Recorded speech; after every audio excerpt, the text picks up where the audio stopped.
typical family that has a $1 to $10 million net worth is very understated. They buy their clothes at unimpressive places and they're unimpressive clothes.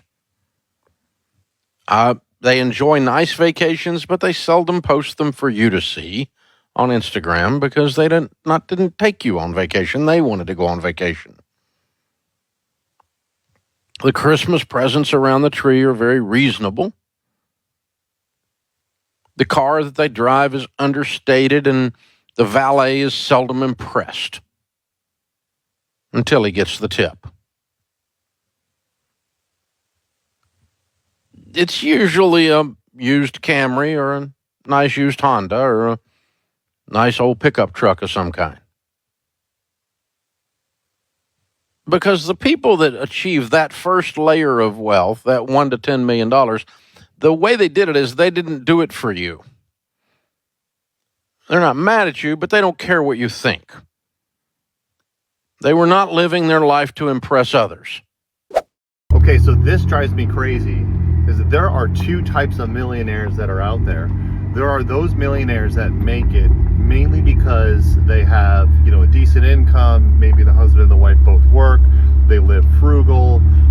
They don't do a whole lot. They just kind of save and invest. They buy a modest home. They buy modest cars. They drive them for 10 years until there's 300,000 miles on it. And those people can end up making or getting a nest egg of $1 million or $2 million. And I think this is what this Dave Ramsey's talking about here.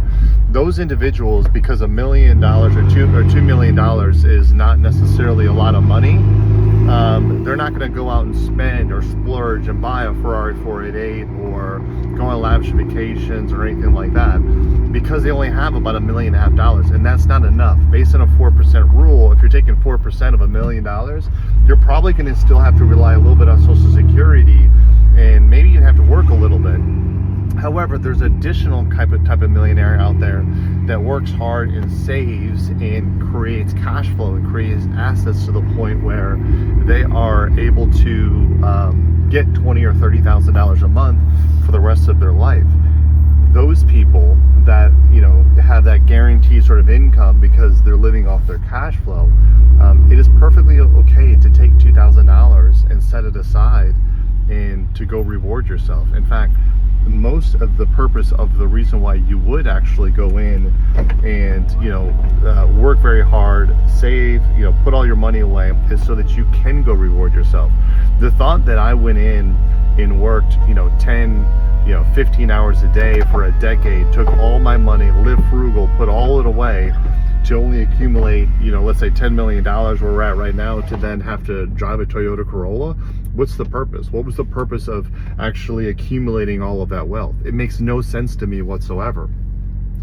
I go to work and I invest and I create cash flow so that I can buy a Ferrari, so that I can buy a nice watch, so I can wear decent, good fitting clothes. The clothes at Kohl's or Old Navy is completely different fitting than if you purchase something as Lululemon, or if you bought another European brand, Burberry or something like that. It's not about the logo. I've never once bought a sweater and thought, man, if I post this on Instagram, I'm gonna get a lot of likes. I never once got into this car and was like, oh, I hope people look at me. Actually, I turned in my old Ferrari to get a Porsche just so people would stop harassing me, because they constantly harass you all the time when you're driving a car like this. I got this car because I like the way it sounds, because I like the convertible, because I think it's a beautiful, beautiful looking car, a masterpiece of design. I like to drive fast, and I like to drive fast from 0 to 60, and I like to get there in a very short period of time, under 3 seconds. And so if I want to go and participate in a car like this, I'm not buying this for other people. I'm not buying this for you. I'm buying it for me, and that's okay. You can be wealthy and buy stuff for you and still have glamorous stuff. This idea that the only people that are out there driving Ferraris or wearing Burberry or nice glasses or whatever, a certain brand, is because they want to impress other people, that's stupid. Brands are popular because they make great product. Like if you're an artist and you do really well as an artist and people are buying your paintings for $1 million a piece, People aren't buying those because they just want to have your art because they think it's going to make them look good if they put it on the wall. They're buying your art because it looks good. Burberry spent a lot of time making great clothes and great design. Like these glasses, Louis Vuitton, great design. I've never seen the glasses at the gas station where they put etching inside of them. They don't do that because it's expensive, or that fit this particular way, or that are light and have the polarizing. You get the point.